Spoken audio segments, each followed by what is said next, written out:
Good morning, everybody, and welcome back to Money in the Law, my FM 101.3, Holliston Cable Access TV, Holliston Hub. We're going to talk about, when I say it like that, it means because we haven't made the official announcement yet. All right. But as I said, I've mentioned before, Holliston Cable Access is going to be reborn in the not too distant future, which I'm very excited about. Rebirth, and of new course, year. The my FM 101.3, they're an established, and it's almost like it's old news. Remember, Established media entity. yeah, and in the old, when we first started back in the My FM, or it wasn't My, Wasn't My FM. Yeah, it was the WMRC days. Yeah, that's right. AM days, and then of course they evolved and became the giant media Grow or die, magnate baby. Grow or die. That's first rule of business. that they are right now, and we were there. Yes. In fact, they kind of hitched to our wagon, and Well, we kind of pulled. I'm not, you know. I mean, were we present at the birth? I'm not sure I would define it that way, but I got to tell you, I mean, we were in the waiting room. We were there. We're in the waiting room. We showed up with a box of cigars and a bottle of booze, right? Well, or you could say something like this: when we got here, it was AM, and then not long thereafter, Well, I mean, they come on. said it's time to let's do this. Your voices need to be amplified. Let's believe. do this for real. That's right. You Yeah, know what? Let's money in the law. Stop messing I'm not around. even going to use those words. Let's M and Elvis. I'm not even going to use that. You know where it's going. Everybody's following me. That's right. That's right. That's right. It's Absolutely. following you on Twitter. That's right. On the Twitter. On the Twitter. That's So right. yeah, so here we are. It's as you know, Money in the Law. We talk about things that have to do with the law and Yeah. estate law and elder law and the laws that involve like financial planning. Money laundering. But no, we don't. No, we don't talk about money laundering. All right. No, we don't talk about the cleaning of money. We're not talking about the washing of money. No. Okay. No. All right. I mean, we can, but I mean, I don't really have any I experience. mean, we're not going to go on live and die in LA on you, but I mean, you know. We do know that money. We're smart on money laundering because Well, we do have all to kinds be. of We have to do all kinds of. There's some training involved. There's Yes. requirements that we need to be educated on Yeah. to be able to recognize money, because money laundering is a crime. It is a crime. We're talking about the law We that frown is- on crimes. We Yeah. frown on crimes. We like to stay above the law. Not Especially above the the law. law in a negative way, but we like to be, you know, legal, lawful. You Not know. a Steven Seagal above the law. That's by the right. way. That's right. That's right. That's a whole different animal. I'm not in shape for that anymore. It's a different animal. So yeah. I don't think he is either. So no, Seagal's. Although I don't know. I don't know if I'd poke him in the chest. Oh, I wouldn't give him a hard time. I wouldn't bump into him at a bar. I'll tell you that right now. No, I wouldn't Yeah. poke him in that. It's just, you know, for whatever kind of shape he's in now, like for as out of shape as he is. If you ever remember the Seagal movies, he's the guy when he would fight, 11 guys in a room, he wouldn't break a sweat. No. Like, I mean, wouldn't, and all the magic of like the martial arts where he uses people's like momentum against them, like they come at him. Aikido, And then, baby. Yeah. and then he just, right. So And why they approach him one at a time instead of all 11 at once, I'll never understand. That's I think that's a martial arts mystery that, I think you got to be it's something in the... that they kind of train you, like you as the martial art master, like you kind of Always you attack put the one at a women- time. Always attack one at a time, guys. Just so you get my full attention. That's right. That's right. That's right. Put your skills to full use. Yeah. So yeah, we talk about the law and we talk about money as well. We talk about financial people have financial questions, and we kind of put that all together into one big nice little, almost like a fruit basket every Saturday morning. Yep. And you take that home and you eat it the rest of the day. And in the bottom, You know what it is? It's nourishing. Yeah. Let's call it what it is. It's Yeah. nourishing. It's It's there's intellectually, nourishment, spiritually nourishing to kind of get emotionally. you through the week. Definitely emotionally. Definitely emotionally. For those of you who believe in meditating, like and feel like that meditating This kind is of puts one you of in a the different probably place. one of the most zen shows you can listen to. You listen to Yeah. 48 minutes of this right Yeah. now. It's cathartic. It's better than meditating. That's right. That's So right. so dig in, grab your coffee. Right? Yes, if it's, please if it's do. Still Yes, coffee please time. do. It's Please also do. it's also because our show is on at 9 o'clock or at 11 o'clock. Sorry, on Saturdays. That's kind of like Bloody Mary time too. You got an hour. You got 1 hour. I mean, if you're drinking a Bloody Mary like before 10, right? So it's almost like there's a window. There's a Bloody Mary, because if it's before 10, you're like, well, you're kind of you're up early. 10, you might raise an eyebrow. Before 10, you might raise an eyebrow. Yeah, before 10, you're like, wow. Well, hold on. 10, you're talking 10 like you're on vacation 10? Because that's different 10. Or are you talking like regular Saturday, like you're getting the kids ready for soccer I'm just saying before 10. So if it gets poured out before 10, All right. you know what I mean? Like, and you know, I mean, even on vacation, because what time did you go to bed the night before, right? I'm an early riser, so by 10 o'clock, I've been up for 4 hours. Not, even if you've been out, even if you stayed out till 4 in the morning? I'm at that age. Well, that's a problem. That's not a problem. That's unhealthy. It's genetics.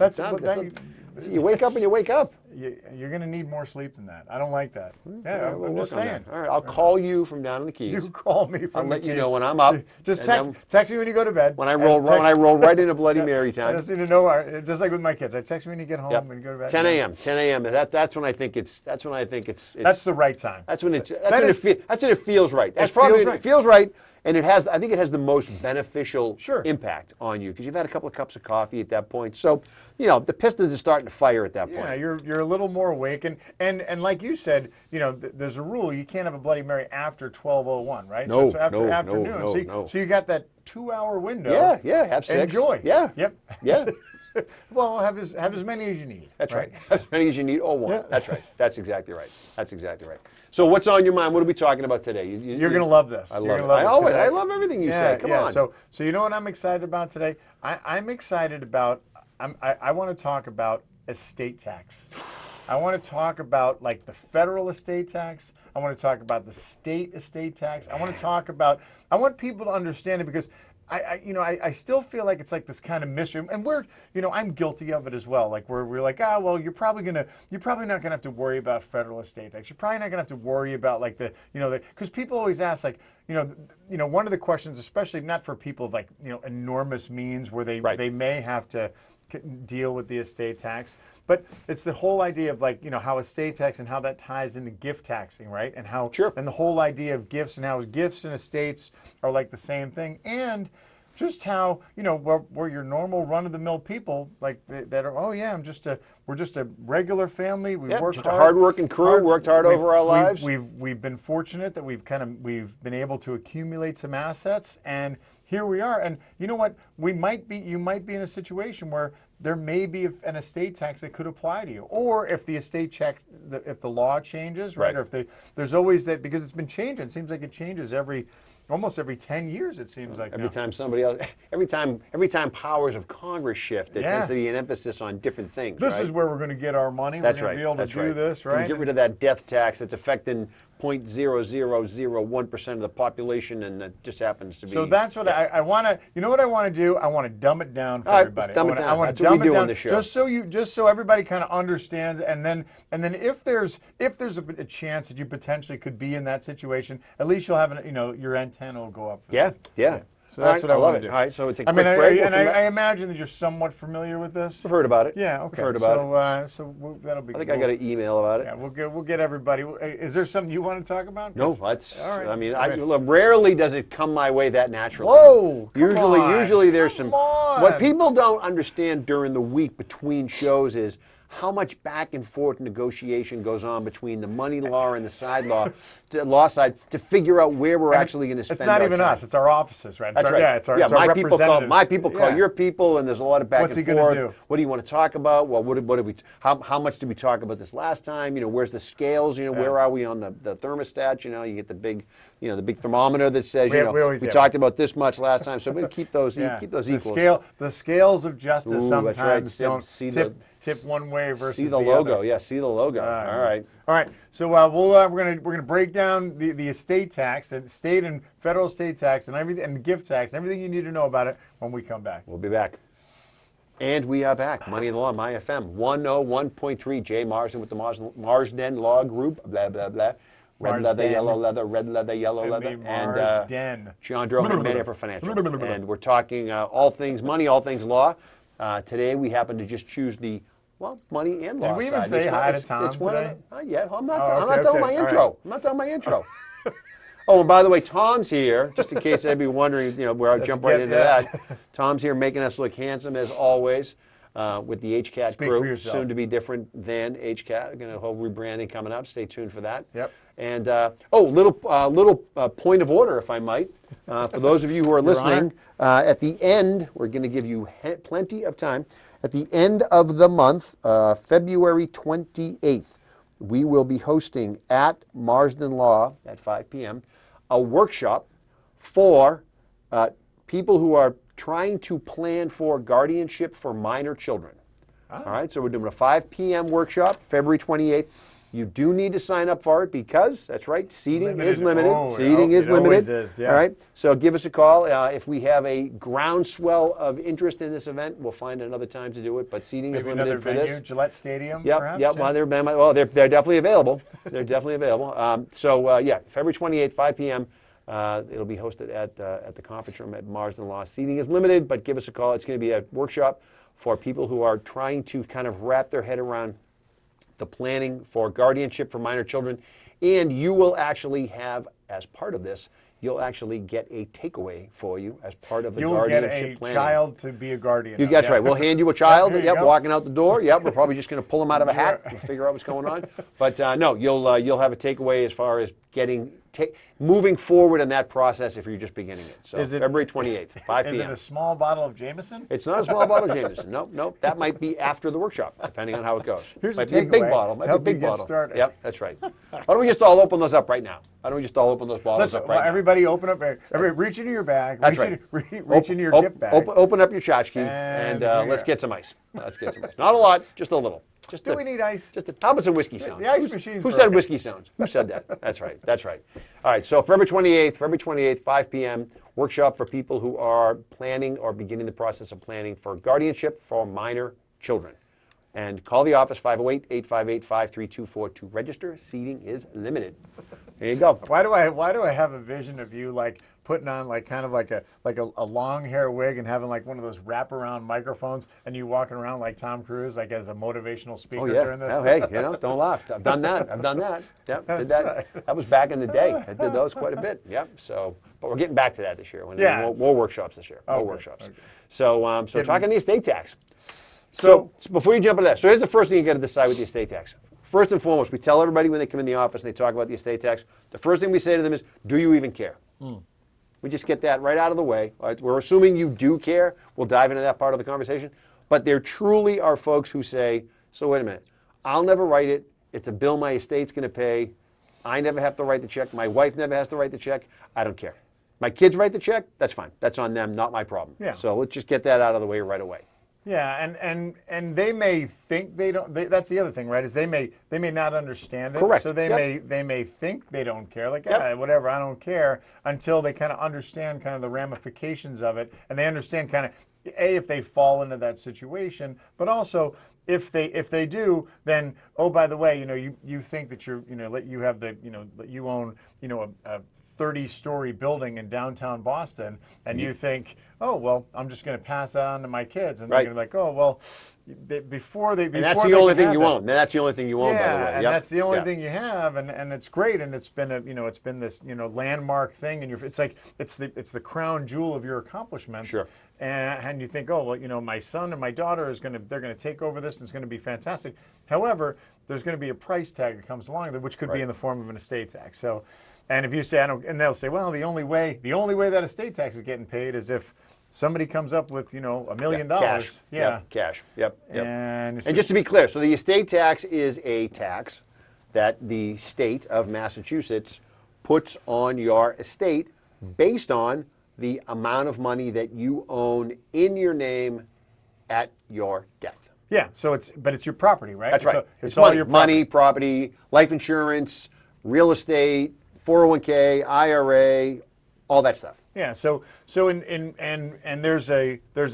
an exemption. You have everybody has an exemption, a federal exemption and a state exemption, right? Correct. So the federal exemption and the state exemption are different, and the Mass estate, the state exemption is much lower than in the state of Massachusetts is much lower than the federal exemption. So people oftentimes are like, well, I'll have my state and the state the estate tax the Massachusetts estate tax is much lower than is the federal estate tax. So, so the big one is let's start with the big one. The big one is the federal estate tax, right? So the federal estate tax, that estate tax, to kind of just to make it simple, and correct me if I'm wrong, it's above the exempt amount, and we'll talk about how the exemption, how you get the exempt. But if you own property that is worth more than above exempt amount, that amount of property above the exemption gets taxed at 40%. Is that correct? Yeah, when you pass away, they tally up everything you own, and if the amount of money in your estate at your death is more than the amount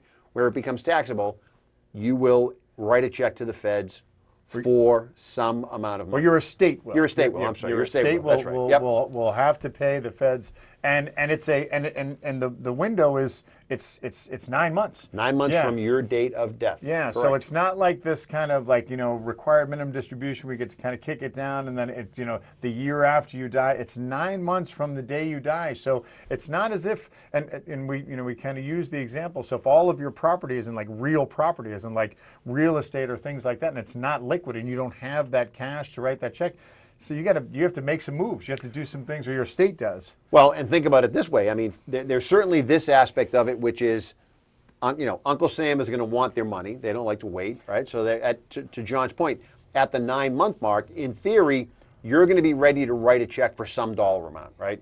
And I think what John's saying is, and depending on how your estate is sort of set up, depending on how much liquidity you have in your estate, do you actually have the ability to write a check for, I'll make up the number, $1 million, for example? And to John's point from earlier, if your entire estate is made up of real estate, the answer is you might not have the liquid cash on hand, right? You might not have that available. A couple of other considerations. Somebody passes away, you're going to spend, I hope, depending on who it is, some time grieving. Yep. And not always, not a lot of people want to dive into, let's start kind of unraveling this thing, right on the heels of the passing of a loved one, right? There's a window of time where people kind of go off the grid and they just want to say, look, I just got to deal with the loss. There's somebody in my life who's, been a big part of my life, parent, grandparent, whoever it is, loved one. I'm not really ready to tackle this project. So that 9 months, although it sounds kind of like a long, how fast it goes. It's like a longish period of time. That sneaks up on you, right? All of a sudden, bam, all of a sudden, Uncle, you've been grieving, you've had, you've been trying to deal with this loss, and then all of a sudden somebody says, oh, by the way, in 3 months I need $1 million cash to pay the feds, right? And that assumes that you have the access to do those things, and it assumes that you've started the probate process, because you might even need to get yourself appointed as the executor, and that may not get started for 6 months and take another 6 months. So, again, there's a timeliness factor to whatever the dollar amount is that you owe, that's just process driven. All right, so let's talk about that. So so many people, most people that that we kind of come in contact with probably will not have to face the federal, some of the present company excluded. down in your neck of the woods, in your neighborhood. That's right. They don't necessarily, they may not fall into that because what are the exemptions? So you have an individual exemption. I think it's 5.2 million or $5.4 million. I think that is the end. So if I'm by myself and I'm not married and I have less than $5.4 million of assets, then I don't have to worry about the federal estate tax. I believe it's higher, but I'm doing the math real quick while you work. Go ahead. All right. So if I'm married, which I am, and my wife, I have the capability we can double that exemption. So if we own property, all our property jointly together, then that doubles it. So I think it might be 12.06. Yeah, so 12.06 for a married couple. So $12.06 million. So if you own property that is more. By the way, hold on, just real quick. Let me check your math. Double that. 12.06 is. It's almost 13 million for an individual, 25 for a couple. So now we're in the real numbers, like in like really big money. And like I said, again, Jay knows a lot of people that have that kind of money. We may or may not, maybe less than some, but so this is where a lot of people are like, well, it probably doesn't matter to me. However, if you are in that situation, or if you are in in that kind of a world where, and again, a lot of you find this is like these. You potentially you're a business owner and your business is worth a considerable amount of money, or you own a large piece of real estate, or you just have a lot of money, or you're a successful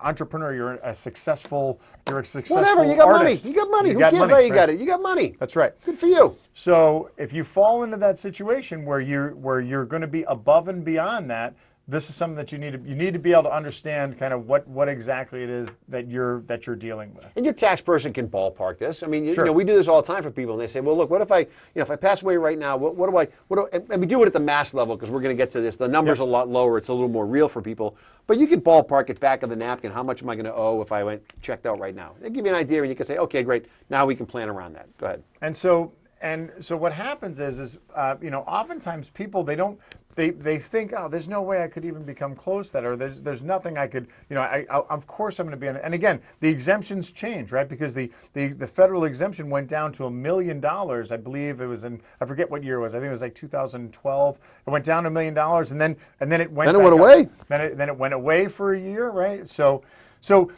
as Jay said early in the program, the exemption, the tax law could change. So you always have to kind of be wary of it. And then you think, well, no, that's for like the really rich people. That's for the people that'll never apply to me. But then you think about it. So let's say the exemption went to $5 million, right? So if you're so $5 million.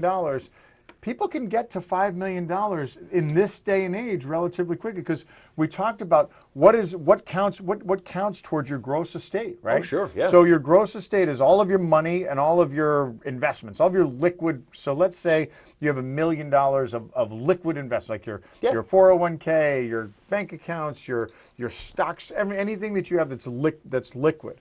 So that's $1 million.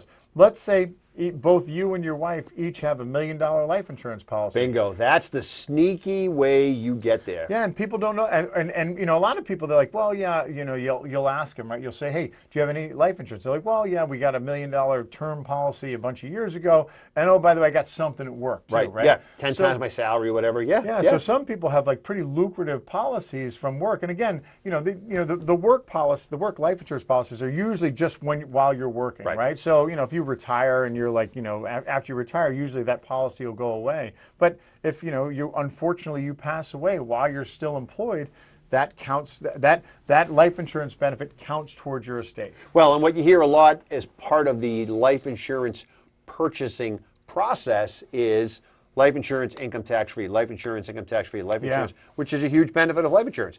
What kind of gets lost in the discussion for a whole host of reasons is life insurance owned by you at your death counts as part of your estate and could be a asset that pushes you into an estate tax problem. Yeah, it just doesn't get brought up. It's part of your gross estate. That's right. And when we get to the mass estate tax, then you'll see it's for most people it's going to affect you, right? So yeah, $1 million in liquid assets, $2 million in life insurance. Now I'm at $3 million, right? So if I own a house in Hopkinton, and I own, or even if I'm a joint owner of a house that was left to me by my parents in Cape Cod, right, in Chatham, look at that. I'm proud. My Hopkinton house is worth $1 million.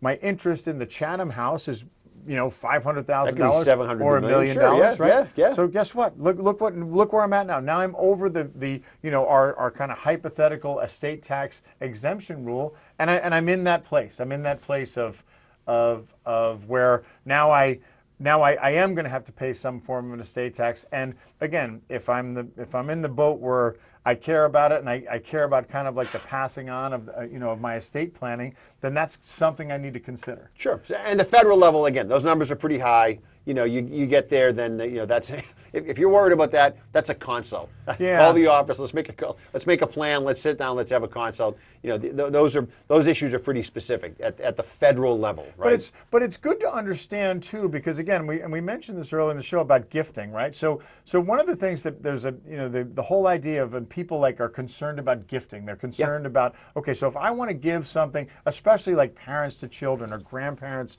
to parents. So if I want to gift somebody, if I want to give a gift to like my, if I'm to my children, or if I want to give a gift to my best friend, or if I want to give a gift to my brother, if I want to give a gift to my brother, there's a limit of how much I can give before I have to report it, before I have to report how much that gift is. And I believe the limit right now is $16,000. So I can give $16,000 to whomever I want. As long as I give $16,000 or less in one calendar year, then I don't have to report that. It's unreportable. It doesn't matter. Nobody cares. Well, it's the reportability piece that that we want everybody to understand.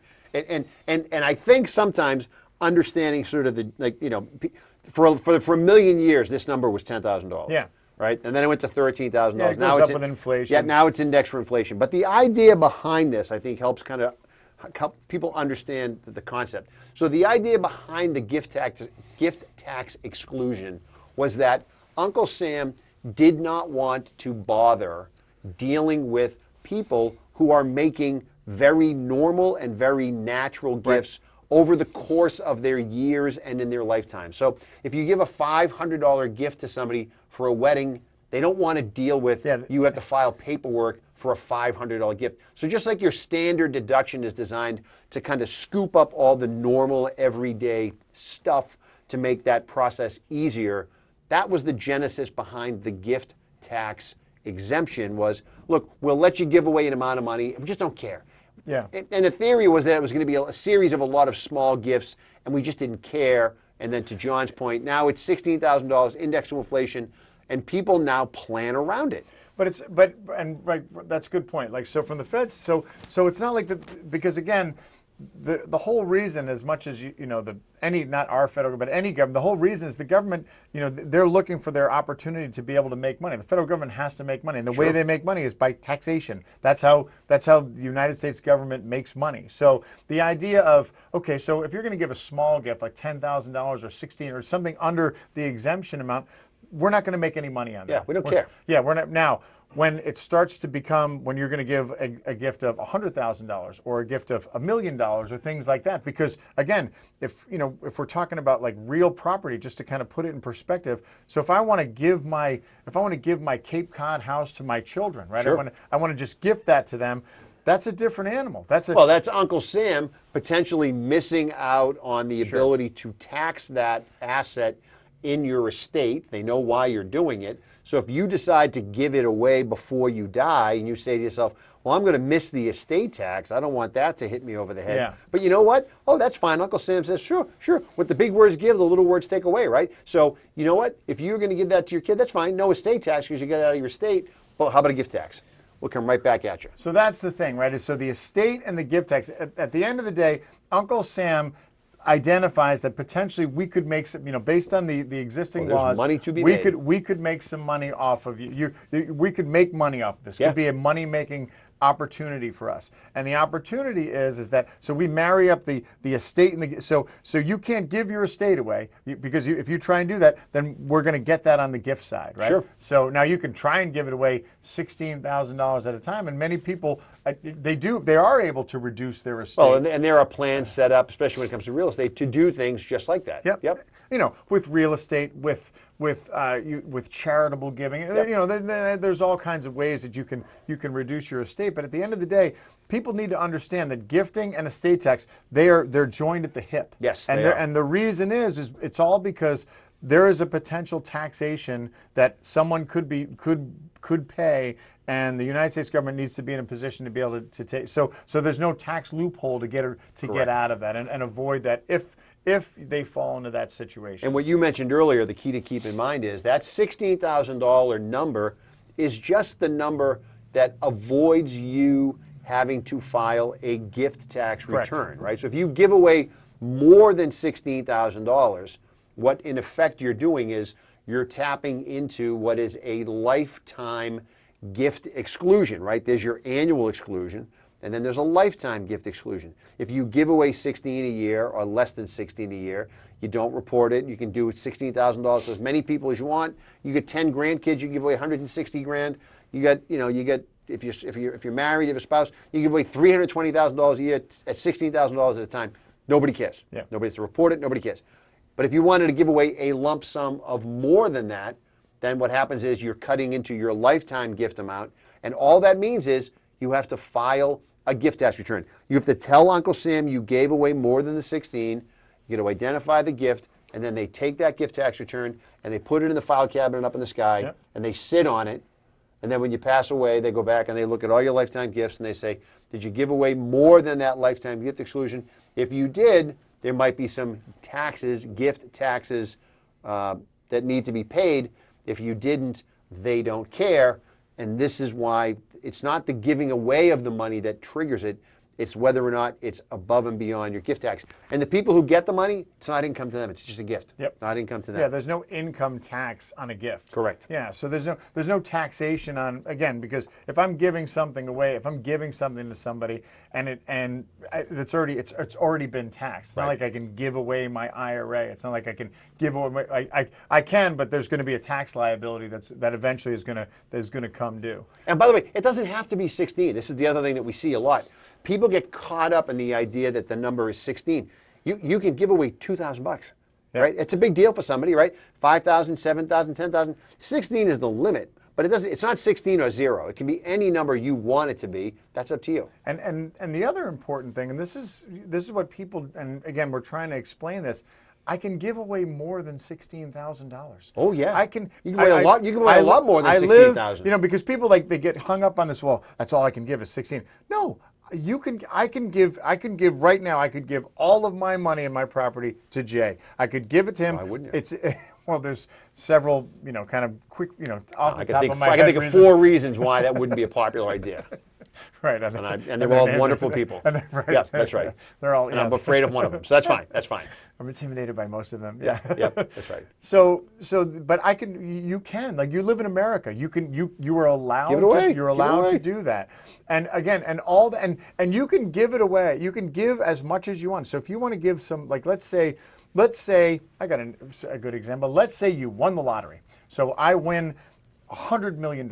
Great. Right? So I just won. I am that person. I just won the $800 million Mega Millions, and it just translates after all my taxation and everything. I have they give me $1 million. That check, that big giant check says $1 million or $100 million. Yeah, $100 million, and it's made out to me. Yes. Right. And I put that into I walk down to Middlesex Savings Bank and I say, hey, John, you got a minute? Guys, I would like, when is this going to be available after I deposit what I would imagine, what I see happening is you walking in with the check, like going crossways like a pair of skis and like trying to muscle it through the door. A bum in the door. Right? And everyone's behind the glass going, what is going on out there? You're trying to like get the big check in there. Because that's the check, right? Yeah, that's right. And I'm going to say, and I have to endorse it. And with a do you have a big Sharpie? I need a really thick one, right? I have to endorse that. For deposit only. Yeah.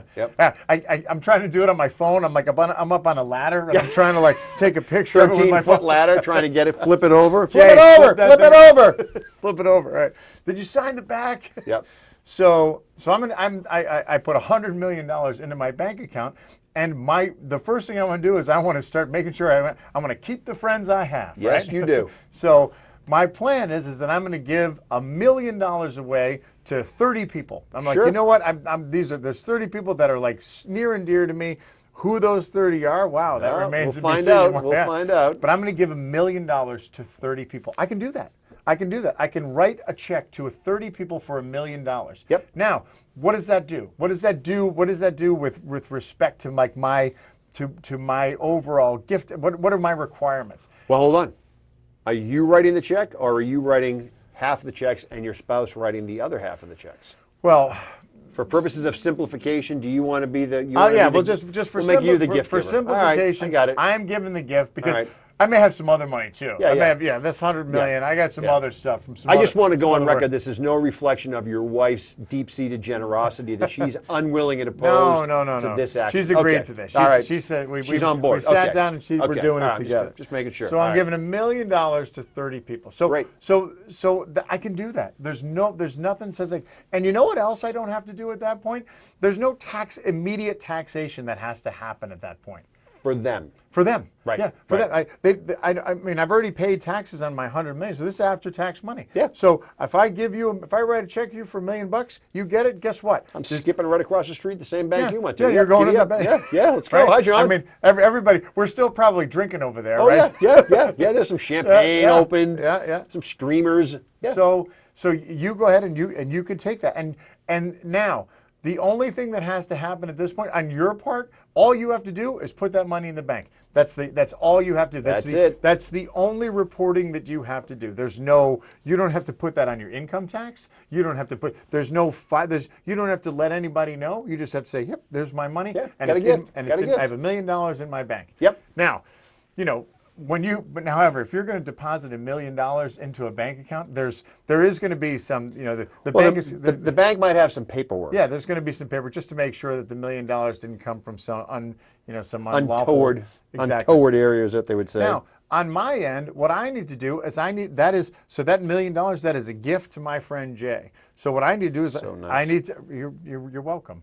I need to file. Tom, you may have something coming too, right? I mean, Tom's like, that was the best investment I ever gave. I gave him a jar of pickles. He And I gave got me $1 $1 million million right, when he wins the lottery. He's like, more pickles, John? Yeah. More pickles? John, I gave as many pickles. My mom's going to make some more pickles. Just wanted you to know that you're going to be the first ones out. Yeah, I'll drop those off and pick up a check. That'd be great. So I have to file a gift tax. I have to file a gift tax return on that gift that I have to do. And then at that point, do I have to do anything? Is there any taxes that I need to pay at that point? The answer is no. No, I don't have to pay any tax. I just have to say it, right? Just like Jay said before. Tell the Fed I did it. Yep. So I have a file, and then that $1 million gift tax goes into my file, and it adds and it collects with all the other gifts that I've given over my lifetime. And if all those gifts throughout the course of my lifetime, in this case, I've given away $30 million, right? Yep. So that's $30 million that counts towards my overall against your lifetime gift exclusion. My gift exclusion. So so when I pass away, if my gift exclusion is $12 million at that point, then it's going to be, and I've given away $30 million, right? So it's going to be 30 million minus 12 million, and that is the number that I am on the hook for, where I have to pay estate tax or gift tax in this case, but it's the same thing. Your estate will pay the gift tax that you made during your life for the lifetime gift.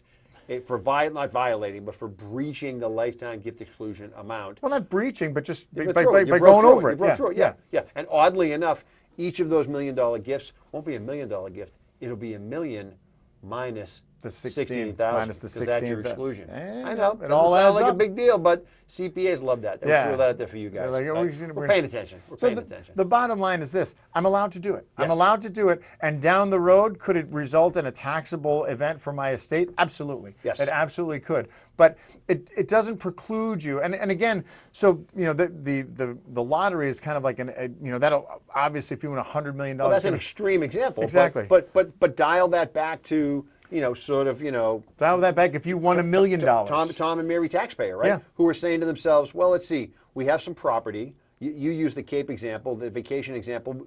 It's a popular example to use because in many cases, these vacation properties have real sentimental value attached to them. Oh, yeah. And in many cases, people will say, look, I got some money, I got my primary residence, and I got this vacation property, lake house, ski house, beach house, whatever it is. And you know what? That's where the memories were made. Yep. When I go to my grave, those are the things that I'm going to remember. I'm going to remember the skiing. I'm going to remember the après ski. I'm going to remember the time on the boat, sitting outside around the fire, around the fire pit, sitting on the beach. I'm going to remember those times. And you know what? That sentimental attachment, I want to pass that on to my kids. And I want to give them that. Yep. I want to give them those memories. And to give them those memories, I got to give them that real estate. I'm going to give them that house. Right? And so I want to give that to them, and I want to get that off my plate. And there's a whole bunch of reasons that people will want to do that. And this is where this type of planning factors in. And people will say, what happens if I do that? Well, other than you giving up control of the property, here's what happens. Yeah. Nothing. Yeah. You fill some paperwork out. Nothing. Nothing. So it could be worth it. Another good example, and even more realistic. I mean, not that that's not realistic, but that's that happens like every now and again, right? Yeah. But you could give somebody a car. So let's say you have a car. So if I have let's say I have a car, and it's nowadays cars are worth used cars are worth, let's say I have a car that's worth $20,000, and I want to give it to my kid. I want so I have an adult child. I'm going to give it to you. I don't want to deal with it. You're not on my I don't want to have it registered to me. You're on your own insurance. Yeah, I don't want to have my own bills. Right? So it's going to be on your own insurance. I give you a $20,000 car. Guess what? That's above the $16,000 limit, right? So that property is I would have to file a gift tax return on that. You would, yeah. And again, does this mean it's going to affect? I'm going to pay estate tax down the road? Does it mean that I'm going to have to end up filing? No, is this going to find you? Probably not. No, it's probably not. All right. So what are the two areas that there is no limit on gift when you give people money? There's two things you can pay for, I believe, that don't fall in this category. And you're going to be shocked to hear these things because it's going to seem so crazy. But great teaser, because we're gonna let's take a quick break and we'll come back. Yeah, so you'll find out what you can. I can give anything I want and not have to and do any kind of gift. Unlimited gifting too. Wait for it. We'll be back. Money in the Law, My FM 101.3. Stay tuned. I can't wait. And we're back. My FM 101.3. Jay Marsden with the Marsden Law Group. John Duro here, ManFF Financial. Of course, promoting today our February 28th, 5 p.m. workshop for parents who are working through the process of coming up with the idea of guardianship for your minor children. Call the office, 508-858-5324 to reserve a seat. Seating is limited. And, and they're the nice seats, right? They're the good seats. They're the good seats. Yep, the good seats. The good seat. So we're talking gifting. We're talking giving away stuff. But before the break, we threw you a little teaser. There's 2 people that you can give money to, not me and John, that you can give an unlimited amount of money to, and nobody cares. The government doesn't care. The feds don't care. You can just give unlimited amounts of money to. There's an unlimited exclusion. Yep. One of those would be, if I'm correct, if I think we're on the same page, which I believe we are, one of those would be, wait for it, oh, that's right, educational institutions. You bet. The always popular tuition bill. Yeah. Writing a $25,000, $35,000, $45,000, $65,000, $75,000, $85,000 tuition check for your kid. Not a gift. It doesn't count towards your gift tax No, exclusion. it does not. So there you can give. So if you have some kids that are getting ready to go to college, and your parents are like, well, what should we do? And you're like, wow, look, my kid's tuition bill is $40,000. More than 16. Yeah, it's more. You're sweating out writing that check. It's more than $16,000 for this semester. Yep. Yeah. Guess what? If your parents so want to, and they have the ability to do that, they can write a check, and it doesn't apply towards their gift tax. And by the way, and if it did, it would be a gifting situation for you. Yeah. Because you would be giving your kid money, right? You'd be giving your kid money. So if you're giving your kid money like that, and they're over 18, they're adults, someone's going to say, well, they're in college. So if you write a check to pick a school, that is not considered a gift. That's right. So I don't know who came up with that idea. I don't know who thought that exclusion was a good idea, but I'm sure there's some lobbying around that. Yeah. And then the other big one is, wait for it, medical costs. Correct. Medical expenses. So if you have a medical expense and someone's going to step in and help pay for a $100,000 experimental surgery that you had to make you taller or to make you smarter or to make you better looking, stronger, sure, it would be hard. They probably have to spend a little more. Impossible in this room. Impossible in this room. I know. That might be on the cheap side. Right. They can do that. And here's why that's important, because a lot of times people will say, hey, I'm trying to help out with the tuition. Mom and dad, right? Thank God. God bless them. I want to try to help out with tuition. I want to try to help out with those unexpected medical costs. And they give you the check. Yeah. Right? That's bad. If yeah, they give you the check, it's technically a gift. then it's a gift to you. That's right. If they write that check to the school directly or to the medical expense provider directly, no gift. Yep. So that's and then of course there's the other, when we talked about married people. So there's an unlimited. So if I'm married and I have $100 million of assets in my name and I'm passing it on to then there's no the gift tax doesn't apply to my wife. See, I've been using that for like 30 years. Yeah.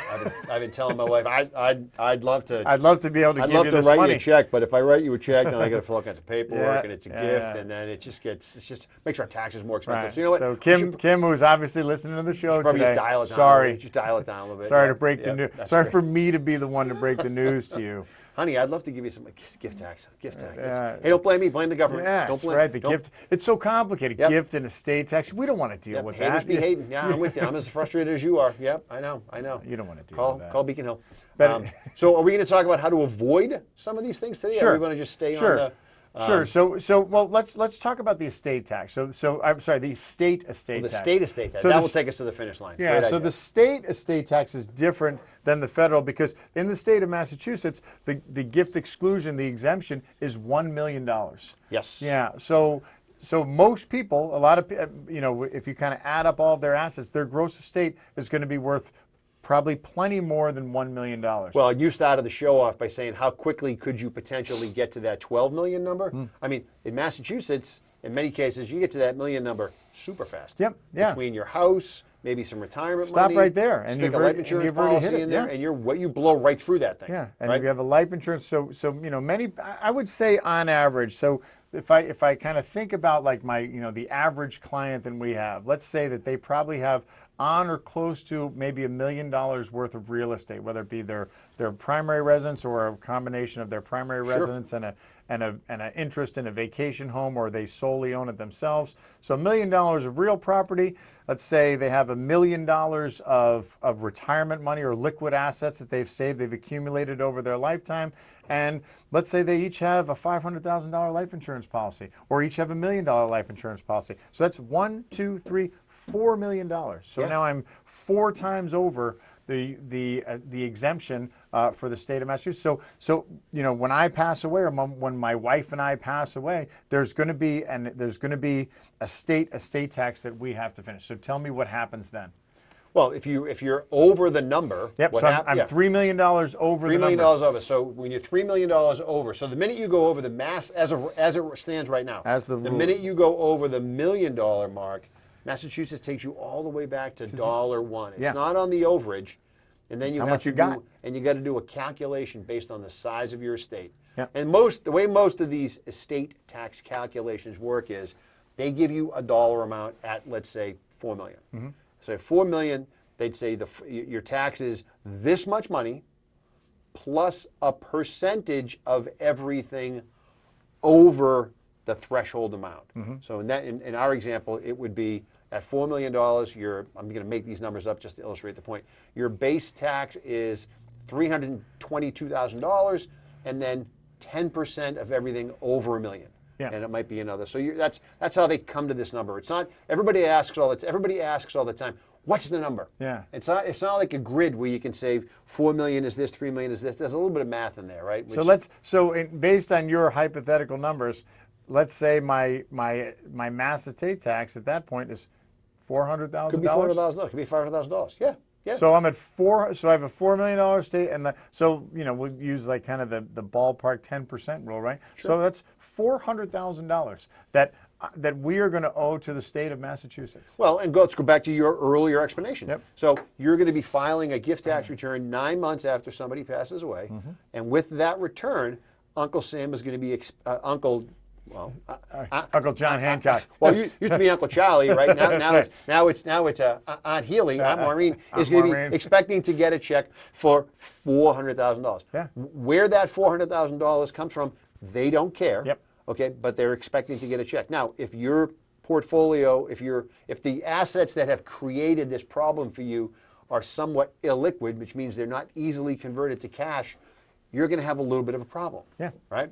And not only do you have a little bit of a problem, but unless the problem gets resolved soon, the problem just kind of keeps going.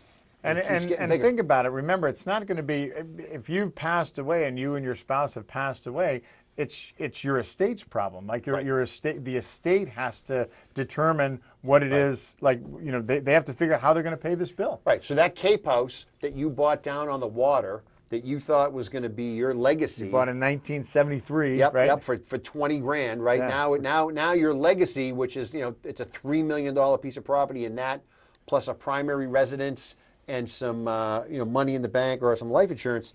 Now somebody's got to come up with 400 grand. And if you're waiting for property to sell, that can become a problem.